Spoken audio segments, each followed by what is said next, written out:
Mumbai coastal road हा 29.2 kilometre लांबीचा 8 पदरी एक्सप्रेसवे आहे, जो मराईन लाईन ते कांदिवलीला जोडतो।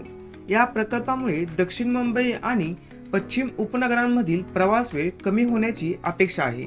या प्रकल्पाचे वैशिष्ट्य: या एक्सप्रेसवेवर सायकलिंग आणि पादचाऱ्यांसाठी मार्ग समाविष्ट आहे। हा प्रकल्प सागरी परिसंस्थेवरील त्याचा परिणाम कमी करण्यासाठी मोनोपॉइल हा तंत्रज्ञानाचा वापर करतो। या प्रकल्पात भूमिगत पार्किंग सुविधाचाही समावेश आहे।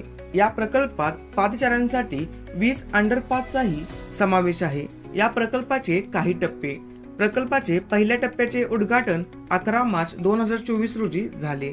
प्रकल्पाच्या दुसऱ्या टप्प्यात वसोरा ते दहिसर यांना जोडणारा 22.93 किलोमीटरचा हाय स्पीड कॉरिडॉर तयार होईल। दुसऱ्या टप्प्यात मलाडमधील माइंडस्पेस आणि कांदिवलीतील चारकोप गाव दरम्यान जुळे बोगदे समाविष्ट आहेत। या प्रकल्पाचे काही फायदे: या प्रकल्पामुळे प्रवासाचा वेळ कमी होईल आणि मुंबईतील रहिवाशांसाठी दैनंदिन प्रवास वाढेल अशी अपेक्षा आहे। या प्रकल्पामुळे मुंबई शहराच्या पश्चिम किनारपट्टीचा कायापालट होईल आणि मुंबईचा पश्चिम मार्गावरील प्रवास कमी होईल। या प्रकल्पामुळे अधिक पर्यावरणपूरक शहरी अनुभव निर्माण होण्याची अपेक्षा आहे।